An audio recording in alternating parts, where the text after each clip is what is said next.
9 o'clock here on the West Coast, and we're doing this webinar a little bit earlier than we normally do, primarily because it is significant, it is timely. We just came off of what for most people was an extended holiday, and so we decided that we wanted to get on this right away because we're coming into the last month of the year in just a few days, and we think that this particular topic is vitally important. So I'm going to be recording this. It is going to be available for review. It's not recording right this moment. This is just a little bit of a pre-chat. So I'm going to go ahead and start the recording right now. And again, if you come in late and miss anything, that's okay. It's going to be available. The thing that we do ask, if you would be so kind, just pay attention to what we're talking about, because this is very significant, and try not to get distracted by your Instagram and Facebook feeds and telephone calls and what have you. It just makes it a little bit more timely. And we normally allow somewhere around 30 to 45 minutes for the presentation. We will allow some times for questions and answers at the end. And if you do have some specific questions, there's a little link there that says Q&A, and you're certainly welcome to use the chat room. And myself and Jesse will be monitoring that. So we're going to go ahead and get started right now.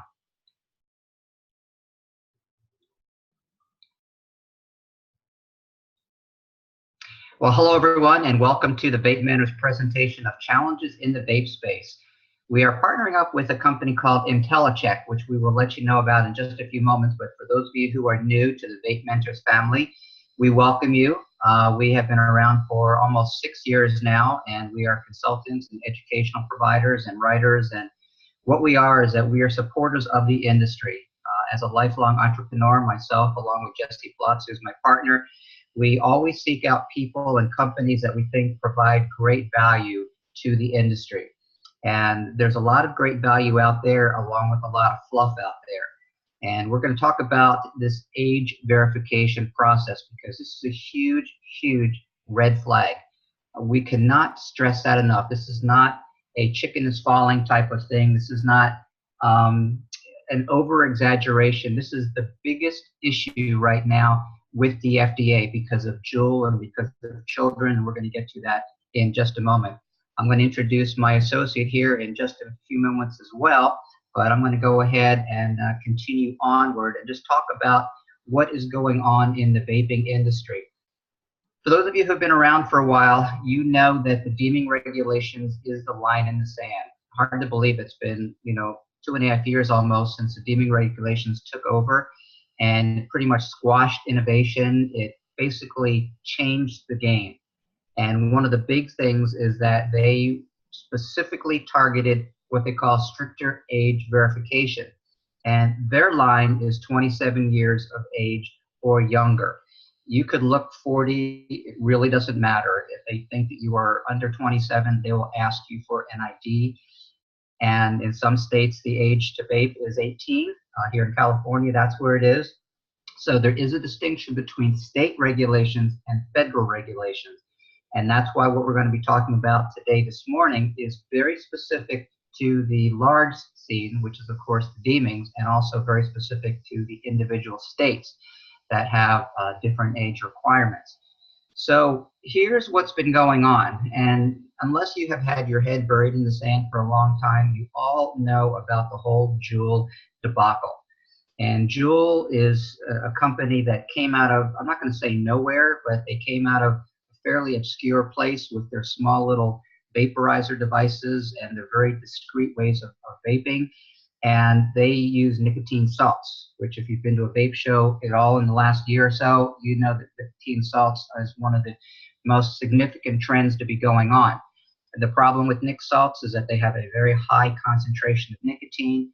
So now you have children, by their definition, under the age of 18 or 21, who are now using Juul.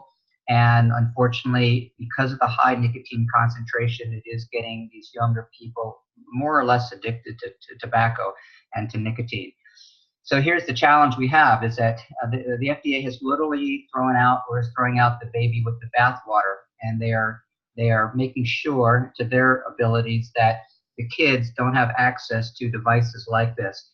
You could have something that looks nothing like a Juul, and it really doesn't matter. All that matters is that they want to make sure that people are not selling to underage kids. Now, with that being said, again, this is from the FDA press release, and there's two slides here, but they are in the process of doing an undercover blitz. And maybe you have had someone visit your store. And if you have, I would love for you to put that in the chat room if the FDA has been knocking at your door. We've been doing these webinars, VapeMentors have been doing these webinars since 2014. And when we did them initially, they were really about the pending regulations. This is pre-deeming. And we had a picture of a guy knocking on the door saying, the FDA is coming, are you ready? And we have done literally dozens of similar webinars over the last couple of years telling you that you must be prepared. And again, the easiest target for people to get hit on is the underage thing. So what's happening here is they have these undercover people, young kids, going into brick and mortar and online stores and convenience stores and what have you, and they are nailing you. So part two of that FDA press release saying that they are going to be contacting retail locations, and they are looking for not just civil but criminal enforcement violations to target potentially volatile sales and marketing practices by manufacturers as well as retailers. So the reality of it is, guys and girls, is that this is something that is not specific to the vaping industry. This has been a big challenge in the alcohol industry for decades as well. And we all remember when we were younger getting underage alcohol through one way or another. And of course, one of the biggest ways that people have a chance to do that is with phony ideas. And that's really what we're talking about today. So with that being said, I'm going to bring in my co-presenter here, Chris, and let him chime in so we can go through this together. So Chris, can you hear me and can you speak right now? You want to go ahead and give us a test, sir? Hey, good morning, everyone. Thank you for your time. Excellent. Thank you so much, Chris. So I'm going to introduce Chris in just a little bit, but I want him to be able to chime in here with anything that he feels is pertinent, because in a few slides, I'm going to pretty much give it to him. You know, one of the things that VapeMentors has done over the years is that we find what we call subject matter experts in a lot of different industries. And when it comes to age verification, we have been looking at age verification for about 2 years now. We have had many conversations with different companies trying to find ones that were right, because we felt this was a very significant thing. We were introduced to IntelliCheck a few months ago. We have had a wonderful relationship, and it continues to this day. And so this is our launch of teaching you how to avoid some of the challenges. So again, getting back to the FDA, they've issued 1,300 warnings and fines. And again, this list that you see here is the amount of violation that you can get charged for. The first violation, it's a hand slap, no big deal. Second violation, small fine. Third violation, larger fine, and so forth and so on. Now, we're hoping that all of you out there are smart enough to understand that, you know, if you touch an electrical wire once, you hopefully won't touch it a second time, and you would correct anything that's going on.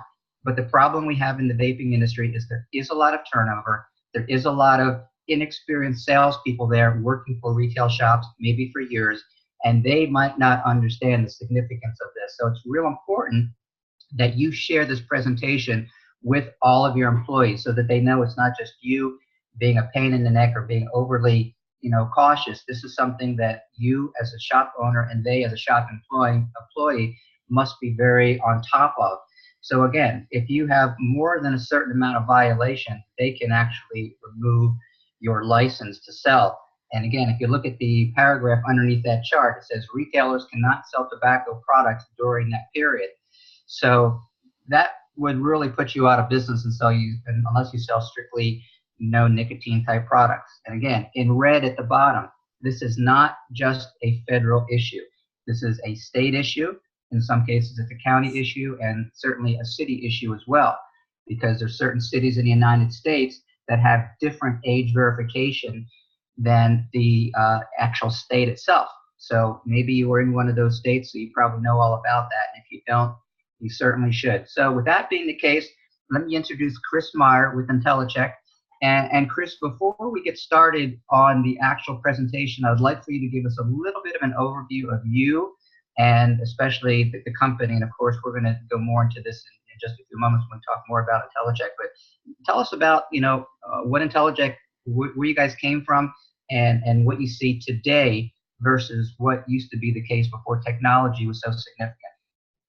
Sure. Thanks, Norman. Again, good morning, everyone, or good afternoon, depending where you're at. As Norm said, I'm with IntelliCheck. We're an ID authentication company. We've been around 25 plus years. Our background is actually protecting military bases and port authorities. So when someone entered a federal facility, their ID was presented, and we've always, we basically created and patented the technology to scan either the old magnetic stripes on the old IDs or now the barcodes that's been in place for quite some time on state-issued IDs, and being able to authenticate whether or not that's a real ID or fake ID. And again, our background was protecting military base, and we still to this day do that. But the evolution of what's transpired, and we're going to talk about that here in a second, is fake IDs now are so easy to produce, and they fool the human eye to such a degree now that, you know, it's not just for military or federal installations. It's now for retailers when it comes to fraud. Identity theft is running rampant everywhere. And obviously, the you know, with the age-regulated community, it's always been an issue. The difference is now the difference of IDs that maybe if some of you are old enough, kind of like me, the IDs we had maybe growing up are completely different than the IDs that are in the market right now. And that's what's so scary. So at the core of everything we do, we authenticate to make sure the ID presented, no matter if it's for fraud or age compliance issues or just defense, that ID is in fact a valid state-issued ID. And by that, I mean we authenticate all United States driver's licenses, state-issued ID cards, and military cards. So that's kind of a brief overview. We're not new at this. We've been doing this for many years. We're the industry leader when it comes to ID authentication, and we actually still have, you know, over 20-plus patents when it comes to how we do what we do, which is so different than everyone else out there in the industry. Awesome, Chris. So I'm in California, and we have a fairly sophisticated driver's license with a hologram, the magnetic strip on the back, and so forth and so on. So obviously, anyone with good Photoshop abilities can probably duplicate the frontage. But what about things like holograms and magnetic strips, which are equivalent to like a credit card? Do the vape shops have the ability to verify that that so-called magnetic strip on the back is bogus or not? Yeah, so that's what the issue is, and you can maybe see from a couple of the samples below. Those are all fake IDs. We work with multiple state law enforcement agencies. I know we'll share a little bit on that. So we get a lot of feedback, and we actually get a lot of fake IDs from them as well once they've confiscated them. But the issue is fraudsters now, this is a $1 million, $1 billion industry right now creating fake IDs because, again, it's age regulated, it's fraud, it's everything. So they're able to produce a fake ID now. They use the same card stock. They use the same ink. They use the same, you know, they're able to produce the holograms, the microprint. It looks legit. It passes the human eye test, but it also passed the UV light test. You know, the holograms, as you can see on these little samples we have here below, those are fakes, but they actually have the holograms on them. So they're doing everything to produce a legitimate looking ID. The difference is what we're able to do on the authentication of what's on the back of the ID as far as the barcode itself. But yeah, it's pretty scary right now, the difference of the fakes that are on the market versus, you know, what maybe people think, oh, you know, you can check to make sure they didn't change the font or anything like that. Where these kids are buying these fakes, they're spending a couple $100s a pop for their fake IDs for a good one. And they'll pass most other systems, including the TSA. They fool the TSA systems, like when you go through the airport and the light that they put on, it passes all those systems. That's interesting. So again, in red there, we have the word authenticate, which is a big, significant difference in the way that ID checks can be done. So Chris, can you talk for a moment about the difference between authentication and verification? Because I believe they're not the same, correct? That's correct. And that's really something that we try to help our clients better understand is so many think that, well, I'm scanning the ID, so I'm covered. This, again, is samples of, you know, fake IDs. Now, the fraudsters know how to create the barcode that has the information in the barcode, and all they do is alter the information to show that that person's of legal age. You know, usually it's going to be either 18 or 21. They're of legal age to purchase age-regulated products. This is not a challenge for the fraudsters to create a barcode that has the data in the barcode. So most readers, including the app that the FDA recommends everyone use, will show that it's a valid ID, that they're of legal age. But the problem is whether or not that information in the barcode is encoded correctly. And that's what really we're able to do. And that's the difference of reading a barcode or an ID when you scan it and really authenticating. Part of IntelliCheck's process is we work directly with the DMVs and the ID manufacturers who produce the IDs for all 50 states. We're the official test facility for these organizations. So we receive the information before an ID goes to market. And what all that really means is we know the secret recipe that the DMVs use to protect the information encoded in a barcode. That's what the fraudsters aren't aware of, is there's different data elements and different security encryptions and algorithms that are included in every barcode from every DMV to make sure not only is the data in the barcode correctly, but is the data protected with the right security requirements. So like these samples that we show here on the screen, a normal barcode reader is just going to tell you, yes, there's information in the barcode, and yes, that person's 21. What we do is we take that a step further by authenticating the barcode, and what that really means is we're matching that information in the barcode to a database that's provided to us to make sure that the data in the barcode is where it's supposed to be with the right security formats, as well as making sure that that ID barcode maybe isn't part of one that's already been known as a known fake on the market. So that's really the difference between reading and authenticating the information on an ID. We live in a very technologically sophisticated world, and it's a chess game out there. And if you look at all the instances of large organizations being hacked, anything from government agencies to Amazon to Facebook to Walmart to what have you. And so what you have is you have professional hackers out there and who can create these things, and then someone else on the other side of the fence who is a professional hacker, avoider, who tries to figure out what are they going to come up with next. And the reality of it is that technology is so sophisticated that you can just change coding a little bit, and next thing you know, you are able to get away with it until someone finds out the problem. So it's a very, very challenging industry. So again, we talked about this as well, Chris, but let's go ahead and go through this slide. And if there's anything that we missed, then obviously we'll go ahead and review it. Yeah, I think we covered it for the most part. The big thing is just the understanding, again, the difference between scanning a barcode and actually authenticating, and understanding, through our process, we have access to information that others do not when it comes to the encryption of a barcode. That is part of a library that has taken us 25 plus years. It's our proprietary database that shows every current ID in circulation as far as the right formatting and encoding. The nice thing is when an ID is presented to us for authentication, I think we're going to be able to show everyone here in a little bit, we instantly provide a response back. Does it match our database, or is it part of an unknown format, which means it's an altered or suspected fake ID? Again, this is a patented process. Something I'm going to just call out real quick, part of that process is we're not relying on any other outside databases, which means we're not having to pass off that customer information to another outside source for verification purposes. So this is where it's no PII information is being shared with anyone outside of IntelliCheck. And IntelliCheck ourselves, we don't store that personal information from the ID as well. Once we do the ID authentication, everything is wiped from our end. I also want to talk about the online world, because most vape shops have a website. Certainly you should have a website. Some of them are e-commerce and many of them are not. So you have two different scenarios here. You have the point of sale, which is a swipe, which means that you are seeing people in person, and that's pretty much black or white. The ID in front of you is either legitimate or it's not legitimate. Then you have that website, ABC Vape Store, who sells their product online, sometimes to their customers, sometimes obviously anywhere internationally. And then, of course, you have your strictly online world. So, Chris, can you address some of the challenges with the not card present issue and how your system works?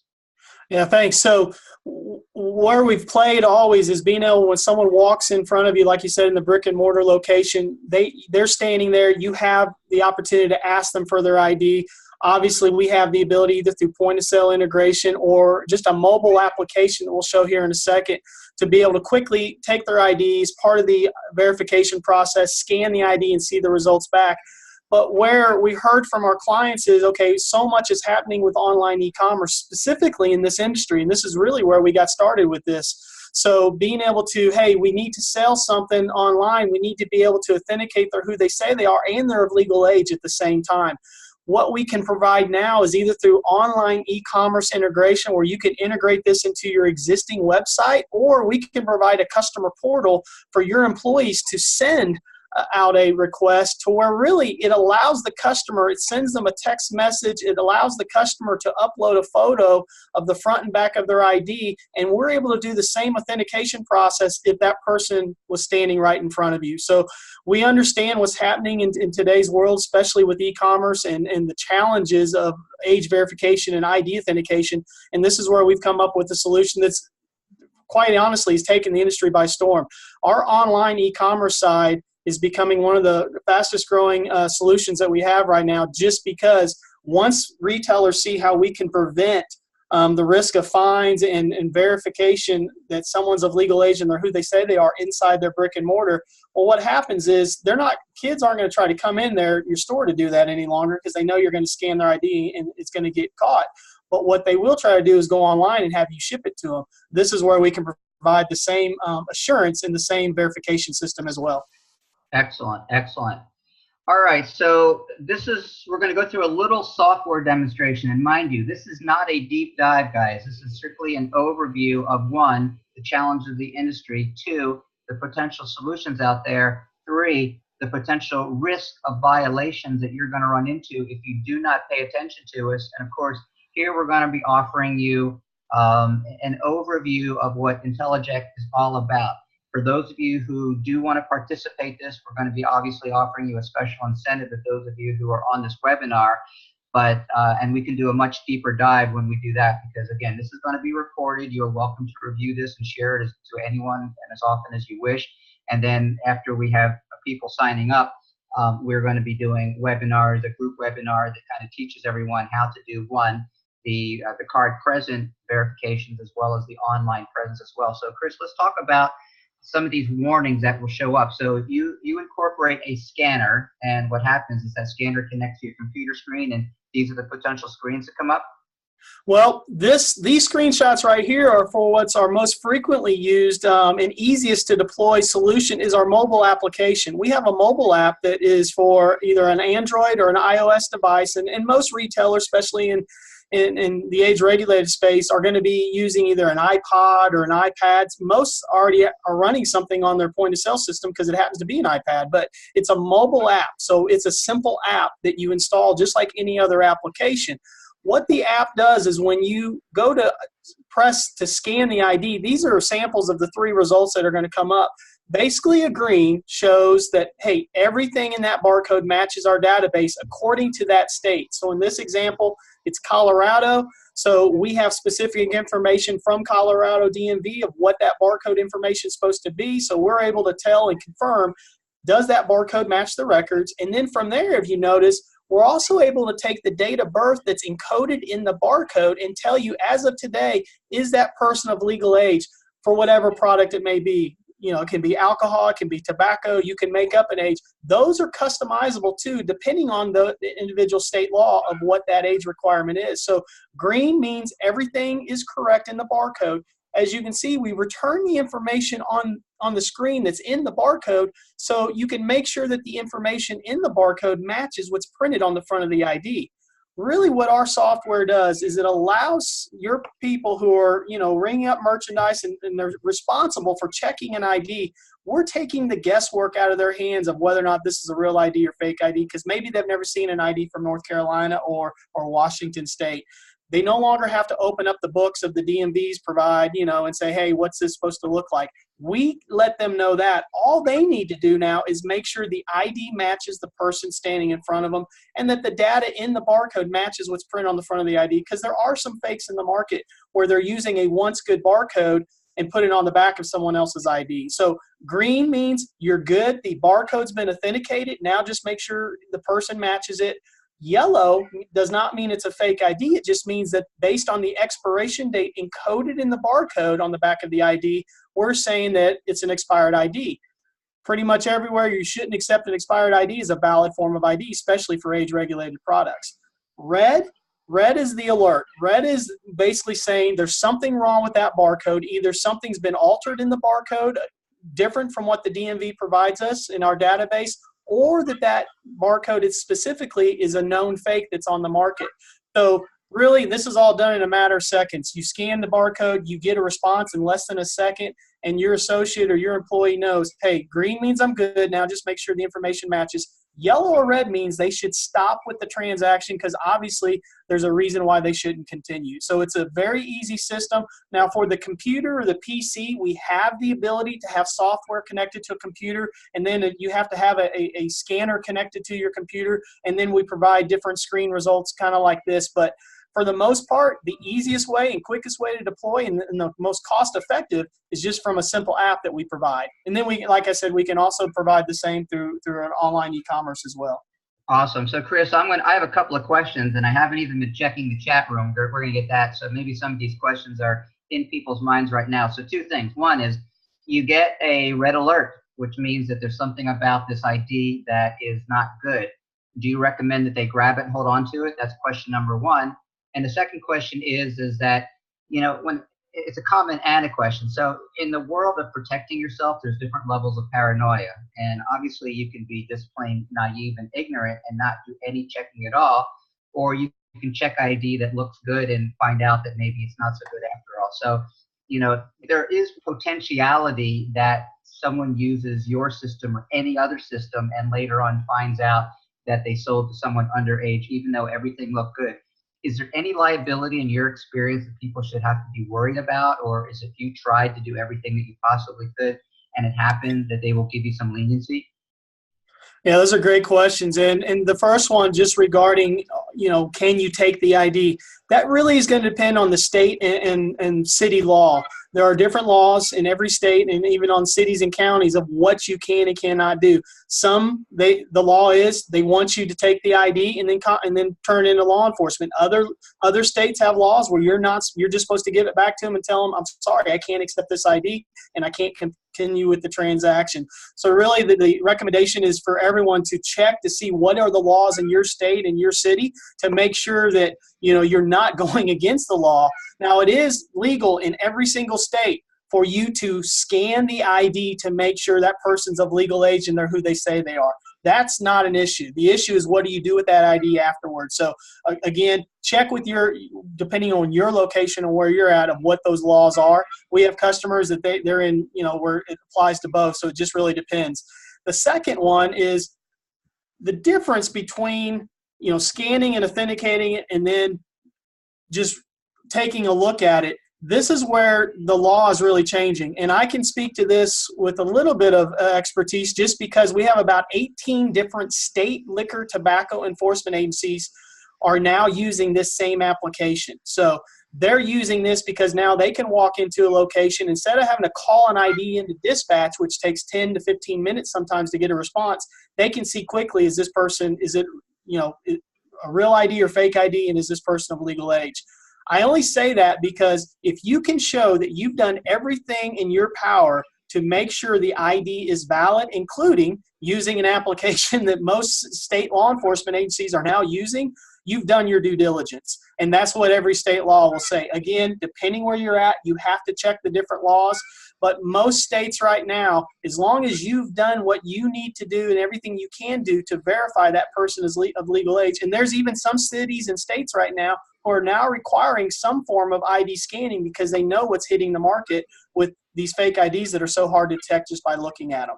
So it's really depending on the laws in your state, but at the same time, if you've done your due diligence and you can prove that you did check their ID, that's usually the hang up that most have in the age verification space, whether it's alcohol or tobacco or cannabis, is how do you prove?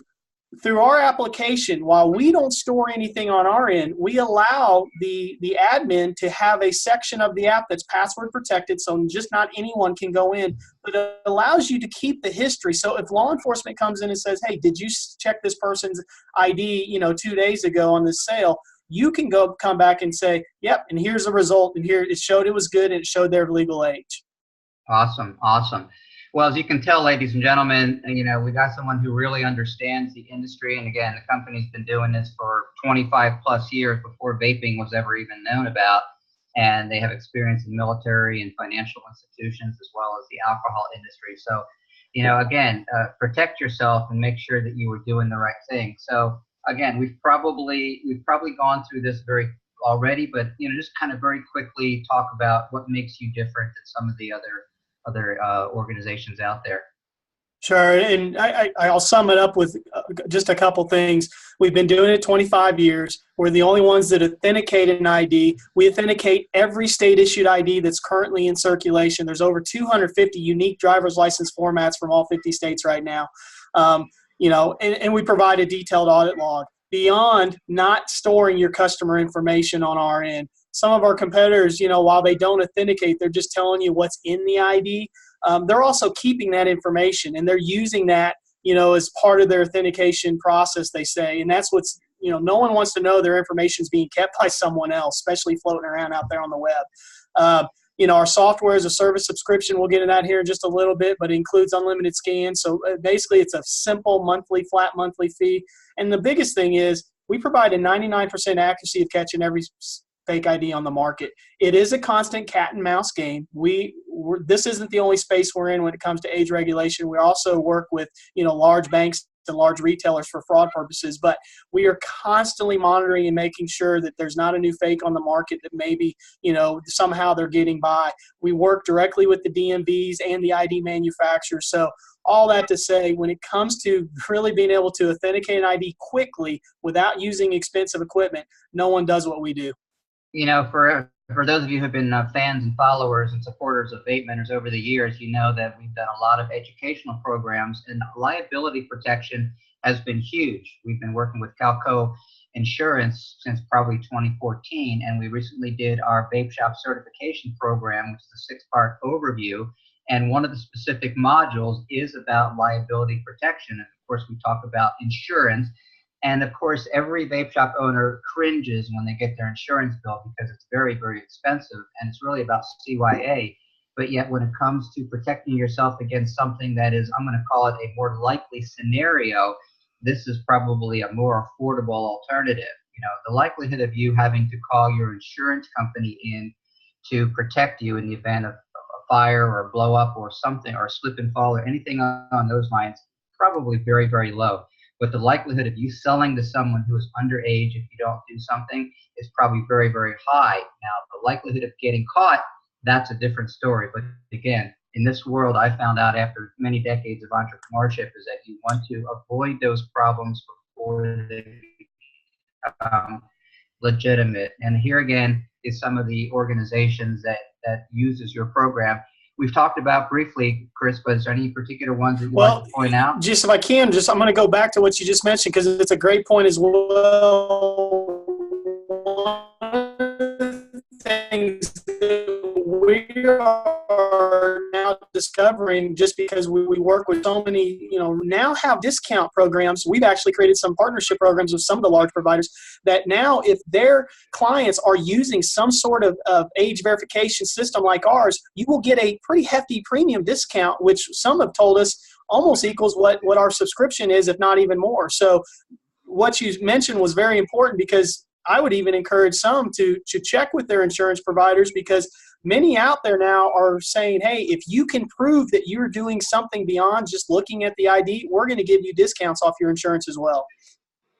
That's an excellent point. And, I have to say, as someone who's kind of a cynic when it comes to business out there, this list of people that you do business with is pretty damn impressive. I mean, when you do business with the Kansas Department of Revenue and, all these different state departments of revenue, and with the counties of Hawaii and so forth and so on, these are not people who just randomly decided that they were going to pull you off the shelf. These are companies, or companies, but government agencies that go through this whole RFP process to determine who they're going to work with and so forth and so on. So this is a very impressive list, Chris. So, yeah, and that's exactly right, because, law enforcement, they've tried everything, to get around having to call in and tie up dispatch lines. Every one of those state agencies, they put us through a complete thorough vetting process and had tested us against everyone else out there.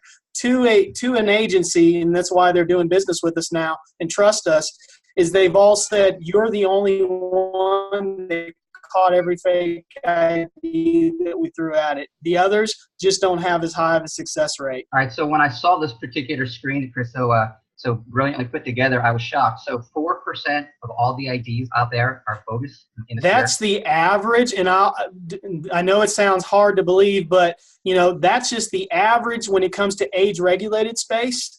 Now, for certain areas, especially college, university campuses and towns, that can shoot up as high as 15, 16%, as everyone knows. Now, granted, that's depending on whether it's vaping or tobacco or alcohol, but yeah, the reason why we call that out is when you think of how many sales you have on a daily, weekly, monthly basis, and then go, okay, well, if the average across the country is almost 4% of every one of those IDs checked was a fake ID, that should put a little bit of fear, or at least some concern, in every business owner that, wow, that means 4% of the time almost I may be at risk of being fined, of what we talked about earlier. That's a sobering statistic. So let's just say we're looking at a nice Saturday day of business where you bring 100 people in, and you might do 200, 300 people, or you might do a portion of that. But if you do 100 people a day, that means 4 of those people are potentially putting your liability at risk. So, again, scary thought. All right, so again, we've talked about some of this already, but let's just very briefly review why you and how you're different. Because, again, we didn't just randomly pick these guys off the shelf.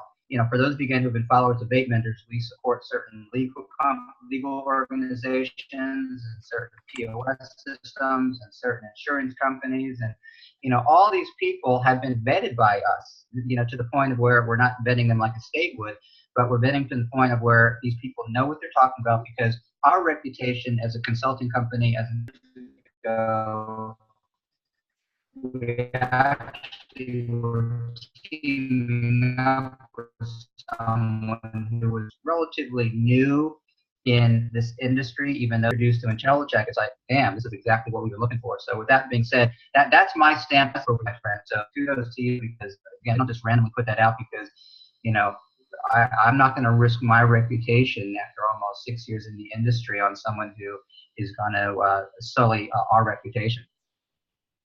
Now, we appreciate that. And again, we've been doing this for so long, 25 years. We have very strategic partnerships with the DMVs, the ID manufacturers, as well as now state law enforcement agencies, to where, again, nothing's 100% perfect, but 99.9% accuracy. We're pretty proud of that. And we also know the difference we've made for many retailers.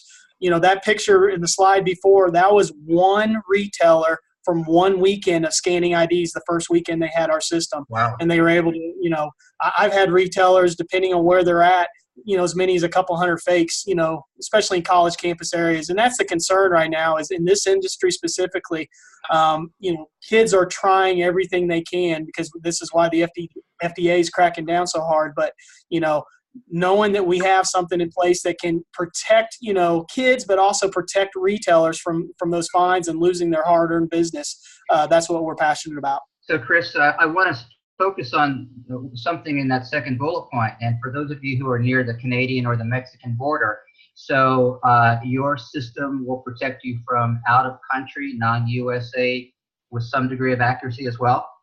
Yeah, so, and again, it's the authentication piece. So we have a library, and that's really how we do this. It's our proprietary database of known barcode formats in circulation, but that covers all U.S. states and territories, but also all Canadian provinces, so all their IDs. And then we say a majority of Mexican states, we can read and authenticate the Mexican national ID. Some states in Mexico still haven't adopted a 2D barcode, so obviously we're not going to be able to do anything. So we can't say all of Mexico, but we do about half the states in Mexico as well. That's awesome, man. That's really great. And again, for those of you in the chat room, if you have had an issue with age verification, I'd love for you to just briefly say, yeah, we had a problem. And if you have any solutions or any little things that we can add, that's cool, because Jesse right now is reviewing the chat room, and when we get closer to the end, which we're getting to right now, we're going to go through some of those things. All right, so your pricing just changed, and that's why the timing on this is really important. Again, we've been working with Chris for a while, and he's with a company, of course, was much larger than him, and they just increased their prices. So what we did is we said, look, we've been doing these webinars a long time, and we always give an early bird or some type of presentation type of a discount. So let's talk about what your pricing was, what your pricing is, and then we're going to talk about what we specifically put together for those of you who are watching this. And normally what we do is that we make this available for those of you who are watching it live, and we give like a 48-hour deadline to do it. But because many of you who are watching this in a review, you have a certain finite limited period of time to respond to this ad, because we're not going to make it available forever. But let's talk about what your pricing is right now and what your incentive is to do something right now. Sure. And again, this is for our mobile application. Point of sale, I know there's been some questions. Yes, we can integrate to point of sale systems. That's a different pricing model, but we can go through that on offline as needed. But for our mobile application, it's a simple monthly subscription. There's no long contracts. There's no contract at all, basically. But it's set up at $59.99 per month per location. So if you have 6 stores, that you would pay the $59.99 for each location. And that gives you one license with unlimited usage per location. Some shops and some retailers decide they need more than one device. Maybe they have a couple registers or something like that. That's where we provide a discount. Each additional license is at that $19.95 per month per location. But again, this is set up as a simple software service, so there's no other contracts and no other upfront cost at all to get up and going. So what we did is we said, look, let's make sure that we put some type of tracking code so that you guys know that it's coming from us. And so here's what the guys put together. Yeah, and so what we've agreed to do is we're going to discount the first month. It's going to be $49.99 the first month. And again, that's really us trying to, our commitment to the partnership, but also to retailers out there, because we understand what's taking place in the industry, but we also know we have a solution that'll help prevent any concerns with that. So same setup, $49.99 the first month. Again, no long-term commitments. How that discount, how we're going to work that program is when you sign up, you'll sign up at the normal $59.99, and then we're going to send you a $10 Visa gift card to use however you wish going forward from there. Appreciate that. Now, granted, a lot of times when we do certain things, we're able to discount things significantly, like when we offer our VapeMentors certification program, because it's something that we create and we have full control over, we're able to give substantial discounts. But this is your foot in the door, guys. This is your foot in the door to try it. And I think that you'll agree that once you try it for a couple of months and you see that it makes sense for you, it's going to be worth keeping in place. So, Jesse, if you would be so kind, is there anything in the chat room that has come up that we want to talk about? And if you have questions, I see that there's at least a couple of questions in the Q&A block. So we're going to go ahead and through that. So, Jesse, you're good to go with this? Actually, well, the only real question is the POS system question. And, if you can do custom integrations, is there any POS system that you can't customize or do an integration with?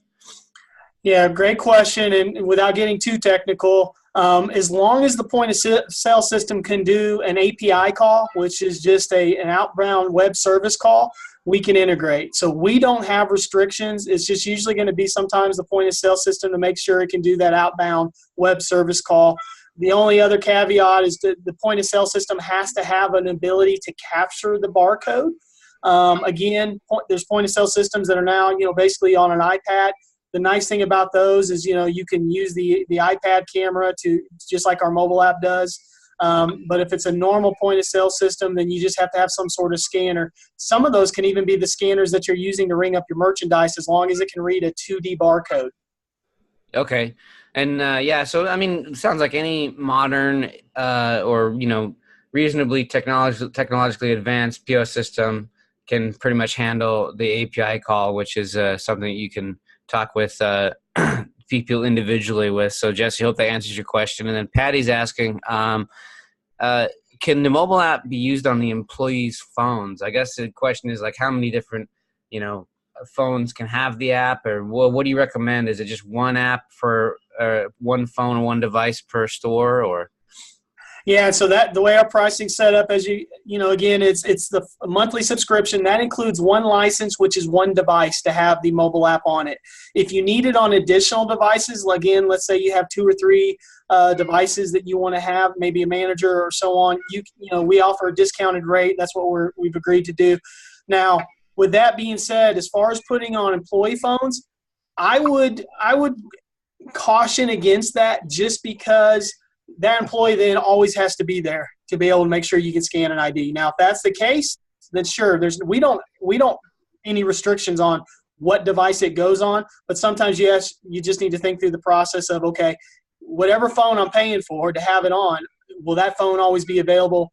Many customers right now, and this can go on a phone, but many customers just use a used iPod, because it doesn't have to be a phone with cellular connection. As long as it has Wi-Fi connection, it'll work. So we have many customers, they'll buy a used iPod for $100 and they put it on that, or they've already got an iPad or some sort of Android device. But hopefully that answers that question. So, yeah, I mean, I think, one question that might come in is, like, if you have multiple POS stations at your store, let's say you have 3, it's a busy store, you have 3 POS stations. For point of sale, our pricing is different. Again, this pricing we have displayed here, we're talking about, is really for our mobile application. Point of sale integration, we have a different pricing model that really just says, hey, it's X amount per month, and it covers up to, so many point of sale stations in your location. And that's where we have to have different conversations offline just to really understand their point of sale environment and how many lanes or point of sale systems maybe they have. Awesome. And so, yeah, Patty's asking, can it be used on the iPad, which is also used for our POS? So it depends on which POS, but yes, the answer is probably yes, but you'll have to meet with Chris individually and just get your particular case figured out. If you want it, I'll just jump in real quick on that. If you want it to integrate to your point of sale program running on your iPad, we have to have some conversations about integration. Many in your space, though, because we're already in this space with quite a bit of success, they're using an iPad that maybe their point of sale program runs on. All they're doing is bouncing from the point of sale application to our application, and they don't have to worry about integration. So, yeah, you can do that if you're not worried about having full integration. Yep. I don't see any more questions. Are you able to opt out at any time? Yes, no long-term contracts, right? So you can try it out and then just say never mind and cancel it. Yeah, you can cancel at any time. There's no contracts. Basically, you can log into your account and cancel your billing anytime you want. I'll be honest, we don't have that happen very often, just because once retailers see the results, but they also see how many fakes that they were usually just allowing to go by because they just didn't know. It gives them enough of motivation to go, we need to keep this in place in case, in this case, the FDA comes knocking and wanting to, see if they're doing their due diligence. So one interesting question we just got was, okay, so has the FDA have they said, are fake IDs the reasons for underage tobacco sales? Are they connecting this underage quote unquote epidemic to fake IDs, or is it just lazy retailers that aren't checking IDs? And do we think the underage kids employed by the FDA possess fake IDs? So I'm pretty certain that the FDA secret shoppers do not use fake IDs. But I guess the real question is, so what that it checks the fake, if the real problem is that people just aren't even checking IDs at all. But I think that the answer to that is, Chris, I'll let you answer too, but it keeps that record of all the IDs scanned, which is really, really, really helpful for, you're protecting yourself. So it may not be that it's fake, but you'll have that scanning record that will prove that, like, everybody, we can match up every transaction to every person that we scan, and we're certain that they didn't buy it from our retail location. Yeah, that's a great question for the group, because the FDA right now, their concern isn't whether or not how it was purchased. Their concern is, are you selling to minors? And that's where the crackdown's coming. We have customers in this space, vape shops right now, that they've had the FDA come in, and when they see that, hey, they're using a system to scan and authenticate the ID, that you're doing your due diligence. where some, and this is where we get the call, is, hey, I thought my employees were checking, and comes to find out, the FDA came in and they didn't even ask for the ID. How do we do this? Well, putting something in place like this, if you have 100 transactions a day, and you can see through the logs, because we can actually email a log every single day or every single week to the owner or the management that says, here's how many scans, here were the results of the scans, not the PII information, but just here's the results of the scans. They can make sure their employees are doing what they're supposed to be doing as far as checking IDs. Because if you had 100 transactions, you only had 2 scans, which means only 2 IDs were checked, you've got an employee issue as well, which no software can fix that, but at least we can make you aware that you have a compliance issue at the same time. I'm gonna add my 2 cents in, and then we're gonna wrap this up because we do try to keep under an hour. And again, the email address to send to Chris is VapeMentors@intellicheck.com. And Chris, thank you so much for creating that email address for us. Here's what I found in my years of experience in dealing with any type of government organization or agency. A lot of what they're doing is very, very legitimate. Yes, there is an issue with underage usage of, well, it used to be tobacco. Now, of course, it's nic salts and Juul type product. And of course, any government agencies can't just sit by on their hands and say they can't do anything. So on one hand, yes, they are trying to quote unquote fix the problem, but they're also doing it because this is one of the easiest things for them to do that shows they aren't just sitting on their hands. So when they implement these big campaigns against flavors and say that this is what's drawing in the kids, and they have these big campaigns against ID checking, the flavor thing, we mostly agree, is all BS. It's not really an incentive for kids to smoke. It's to vape. It's an incentive for everyone because everyone enjoys the flavors. But when it comes to the age thing, this is kind of like, hey, you know what? We aren't just idly sitting by. We are actively going after the people who are selling to these minors. So that's just a little political commentary just based on years of working with government agencies and even before I got into the vaping. So Chris, I want to thank you so much for doing what you did today. Again, spending an hour of his time. He and I are also going to be having a radio interview in actually an hour or so here, and that's going to be available as well if you want to listen to it. And some of the stuff is going to be a review, and some of it's going to be maybe some new information. It's not going to be a presentation per se. It's going to be he and I having a dialogue, which you can again share on our Podbean platform. So Chris, in closing, anything else that you'd like to say? Otherwise, you have done a spectacular job, 1, of putting all this together on our behalf, and 2, presenting it in a way that I think was very, very easy to understand. No, we appreciate it, and again, we appreciate everyone's time. I know it's taking out of your busy day, but hopefully it was information well worth it. Time was well worth it, and you learned something. And then also, hopefully we can provide, some, the opportunity to try our application out. And again, there's no contract. Try it out. You can cancel at any time. But there was one last question about guaranteeing the accuracy. We can't guarantee, 100% accuracy, but our track record for itself, and again, that's why state law enforcement and local city law enforcement agencies are using our application, is they know it works. So it's a constant cat and mouse game. We do everything we can to make sure we're ahead of the curve, through our strategic partnerships with others. But, all I can say to those is try it out.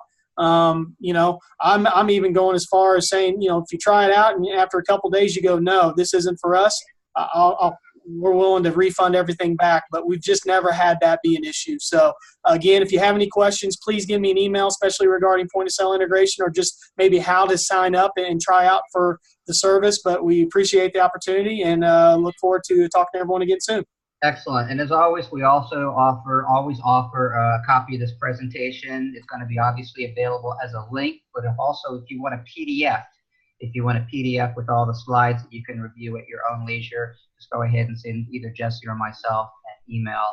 And in a couple hours, we will have the link up for the replay, and we'll also have the hard copy available in a PDF form if you'd like to take a look at it. Jesse, anything else in closing before we wrap this up, buddy? Nope, that's it. Thanks so much, Chris. We appreciate it. Just email VapeMentors@intellicheck.com to receive the Visa gift card. And, please take this seriously. And, take the effort into your shop and to your employees to get this fixed and get the best ID checking software available for vape shops. Yeah, and ladies and gentlemen, if this is the last time we speak in 2018, we certainly thank you for everything that has taken place this year. We realize that the industry is challenged and challenging, and that's just the way it's going to be. So this is not a game for novices or part-time players anymore. You got to be serious, and that's what we're here for, is to help you get more knowledgeable and help you avoid some of the mistakes that others are making out in the marketplace. So, and again, in advance, happy holidays to you and to a wonderful 2019. We have lots of stuff that is planned over the next couple of months and into the new year. And so we just hope that you can stay with us, and we will stay with you at the same time. So goodbye, everyone.